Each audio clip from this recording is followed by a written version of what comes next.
Welcome back, everybody. Welcome back to another preview on the channel. Today, we're talking about the dead rubber, meaningless fixture against Red Star Belgrade. So, for anyone who has stuck around and decided to watch this video, I thank you very much, because I understand that, of course, this game means relatively nothing. There's nothing riding on it. Apart from maybe some form, maybe some momentum, you know. It's never bad to win a game of football. It's never bad to get on a winning streak, get used to the habit of winning. You know, it's not like we've got loads of momentum going for us, so it's not like, you know, a loss here would cut short a run that we've been on, but still, nevertheless, I don't like losing. So I would, you know, hope that we would win this game, and if we were, we'd go 6 out of 6. Perfect score in the group, ready for the knockout stage, ready for the Club World Cup just around the corner.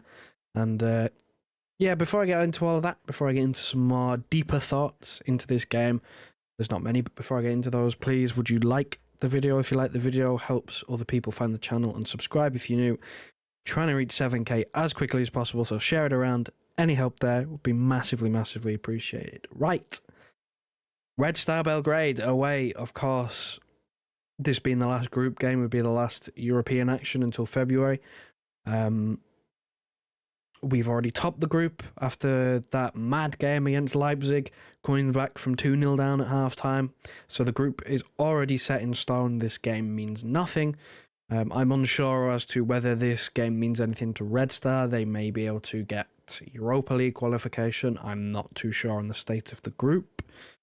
But yeah, it's, you know, we've got nothing riding on this one now. This would usually be where you'd see a bunch of rotations, different players who you don't normally see play this game. You know, your likes of Sergio Gomez, Kalvin, Phillips, you know, maybe Oscar Bob, you know, Ortega would be in goal. But, I mean, the way our squad is with the injuries, there's not much wiggle room, should we say, with the team. There are a few key areas on the pitch where some players are going to have to play maybe at least an hour, maybe, and then you can swap them around and sort of stagger the minutes of the players that are being forced to play. But listen, I'm kind of looking forward to this game. I'm kind of weirdly looking forward to this game, because it's always nice and it's always refreshing to see new players who we don't see very often. You're thinking of Mateus Nunes being, for one, new signing. Someone like Oscar Bob, who, you know, we're yet to really see a full 90 minutes from him. So, yeah, players like that I'm excited to see. You know, whether what positions they'll play in, I don't really know. But looking forward to seeing what they get up to, because, of course, we're still sort of umming and ahhing over Nunes. We don't know what position he's going to play. We don't know where Pep sees him. Same thing with Oscar Bob. It's sort of an experimental stage where we don't know what his ceiling is, and where we think he's, you know, a right-hand-sided player. He's played in the false nine. He came on the left wing against Aston Villa. So, be interesting to see where he plays certain players. I mean, speaking of the team, I'll just pop the predicted starting 11 up on screen now. It's most definitely wrong, because it's impossible to get this one right. With the fact that he will want to change, Pep will want to change as much as he can, rotate, give some other players some new chances.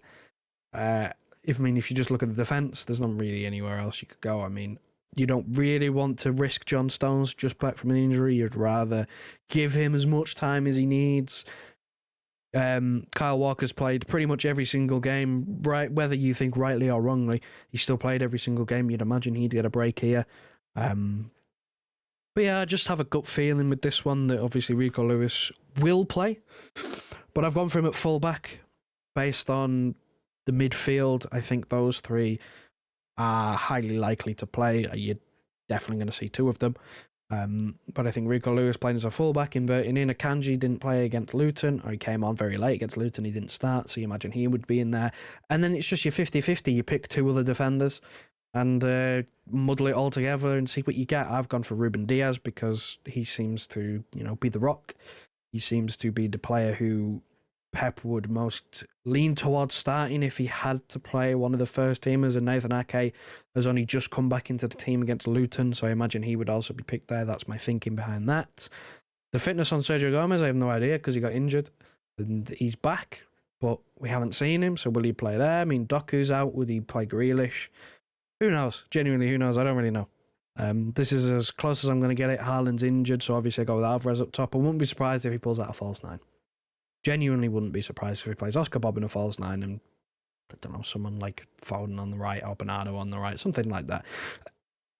I'm thinking that's as close as I'm going to get. And you can let me know in the comments what you think about this team. Of course, not that it really matters, I suppose, but yeah, Pep Roulette, it's a thing of beauty. But regardless, I hope some of these players play, because like I said, I'm excited. I really want to see Nunes get a lot of minutes. Really want to see what Oscar Bob is all about in an extended period of time. This will probably be Kalvin Phillip's last game for the club, which, I mean, it has been a time, is probably the kindest way to put it. And if this is the end, then I wish him well for his future and the rest of his career, but I don't think it's going to work out, and I don't think any amount of performance is going to change anybody's mind, unfortunately. So that's the team. That's what I've predicted. As for my score prediction, I'm going to go for a 2-1 City. I was going to say 3-1. I'm going to go 2-1 City. I think that with there not being a lot on the line, there could be a few players maybe taking it easier because they don't want to get injured. And again, I'm uncertain as to whether Red Star have anything to play for. If they do, they'll be up for it. I mean, they're going to be up for it anyway because they're at home, and beating Man City is, an achievement in themselves. So, yeah, 2-1 City is my prediction. Let me know your score prediction down in the comments section below. And let me know who you want to draw next. I'm really interested to see some of the answers. I don't know the states of the second places in the group. I know there's a few undecided. That group of death: Newcastle, PSG, Dortmund, and Milan. I think Dortmund are through. Looking like PSG could possibly get second there.